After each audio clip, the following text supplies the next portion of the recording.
Jeff Mesnick with the Channel Marketing Journal, and I'm here today with Glenton Davis, the Global Business Strategist from Microsoft. How are you doing today?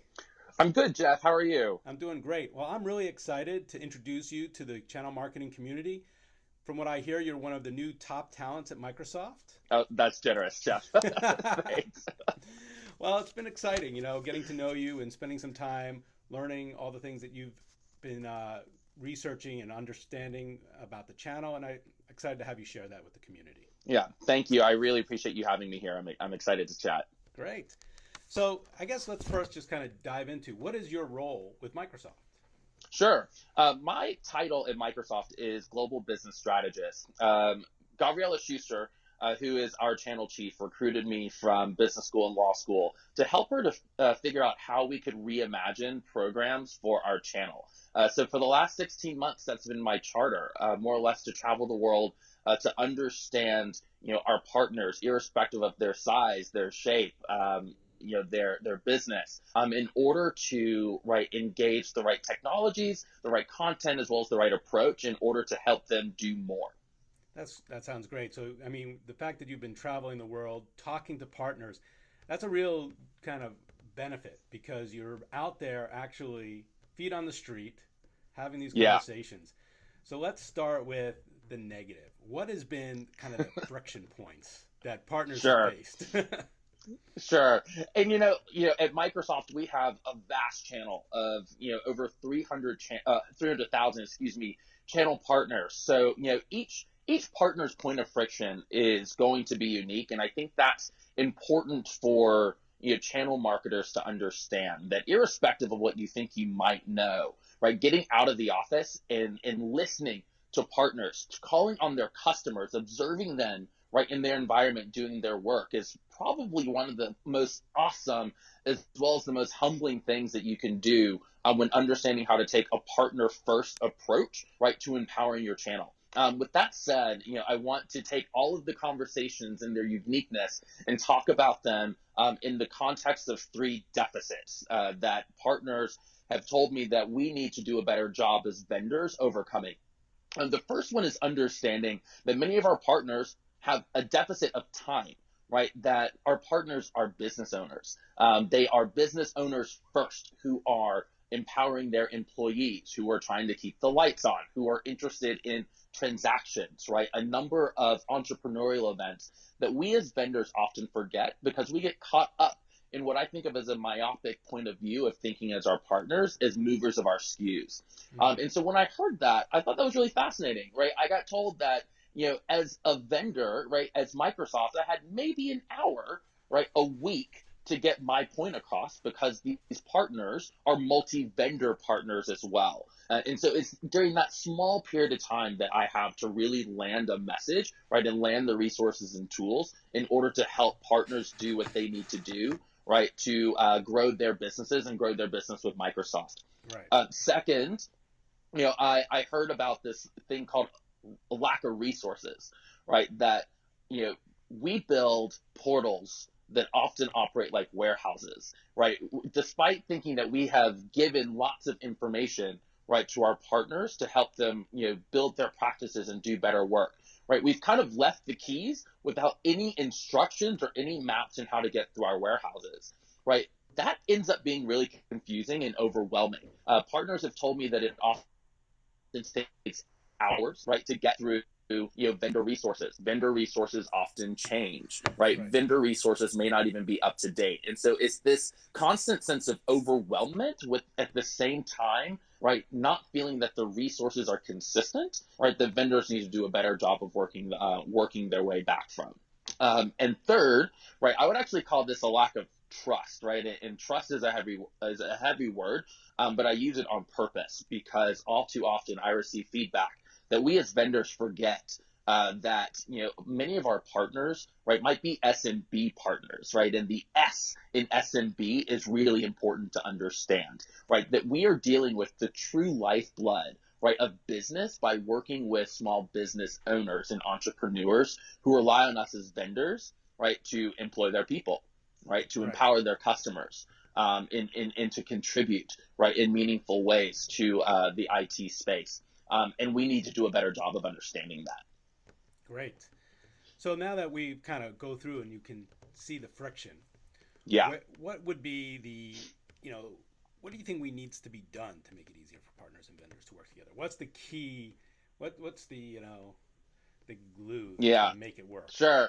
So, I start by saying, and this will feel like kind of like a maxim, but I think it's really important. I'll talk about how I tactically, get it done. We've got to do a better job of listening, right? I find that my job is so much easier when I am relentlessly partner obsessed, right? And taking that information and taking that feedback and literally just turning it around. My job becomes so much easier, frankly. Right. My job is so much more interesting. It's so much more impactful when I just do a better job of being an active listener to my partners, right? And instead of thinking that I know all the answers, right, I keep my learner's hat on when I'm with them, and I take that information back in to turn it around. So you go, all right, Glenton, that's great, but how do you tactically get that done? Right. What we're seeing right at Microsoft, we're seeing two things that are really helping us right now push the envelope on channel marketing and how we empower our folks in it. The first is curation, right? And I don't just mean doing a better job with the contents that you put into your warehouse, right? We have moved curation into the territory of prescriptive marketing, right? Where we have taken a content marketing strategy and we've laid it out day by day for partners, and we've given them the buttons, the ways in which they can just click and very quickly get to work, right, on the prescriptive marketing that we've put into our technology. That's Excellent. been really powerful because it's helping us close the gap between vendor saying, well, we provide you all this content, and partner saying, well, I'm overwhelmed by all this content, so Right. that no content gets used, right? Right. Right. So by putting the call to action, right, in a highly curated, highly customizable, consistent way that works day by day in a prescriptive manner, we've seen incredible results, not only for partners who are looking to build, right, their digital marketing, but partners who are also looking to optimize it. They curate our curation in order to provide higher touch engagements with their customers and prospects that are in line with their pre-existing sales and marketing strategies. And we find both of those levers to be really powerful. Excellent. The second, right, is that we like to move out of product stories into customer stories.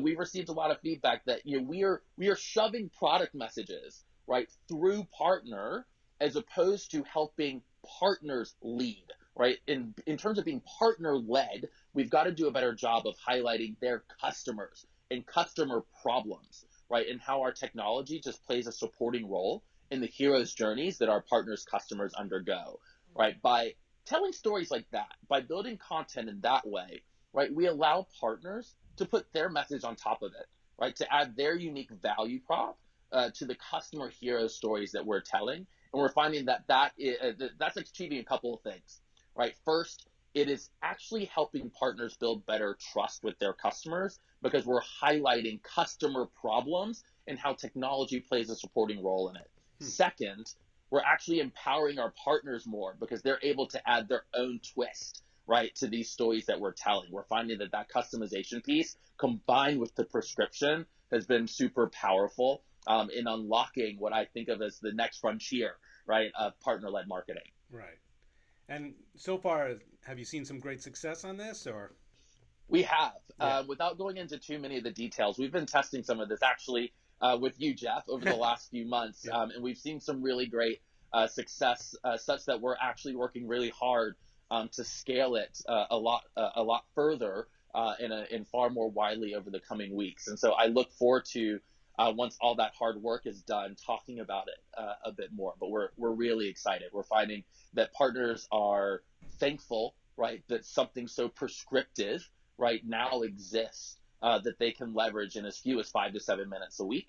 And second, for partners who already have right kind of sales and marketing motions in play, Right. this weekly curation, right, that we have introduced at Microsoft has been really helpful for them to have something consistent, right, and something really substantive to rely on to do a second order curation to better serve Right. their own sales and marketing needs.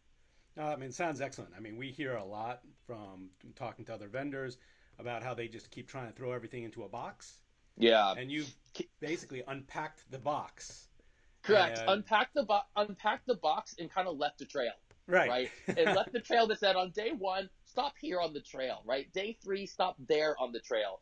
This term campaign in a box, I think that you hear thrown around a lot. We're finding that a couple things that doesn't really work Right. because it is largely the same thing that's been going on in the channel, right, for at least a decade. Now, look, I haven't been in the channel for that long. Right. And so, maybe it's the freshness that can help us take a new lens to say, look, instead of providing a box where a partner has to go through and understand all the component pieces, how can we be a bit more IKEA about Right. this, right? In terms of providing very easy to use, not only instructions, but tactical clicks, right? You can inject the how into your technology in order to help partners unpack the box in a highly prescriptive way.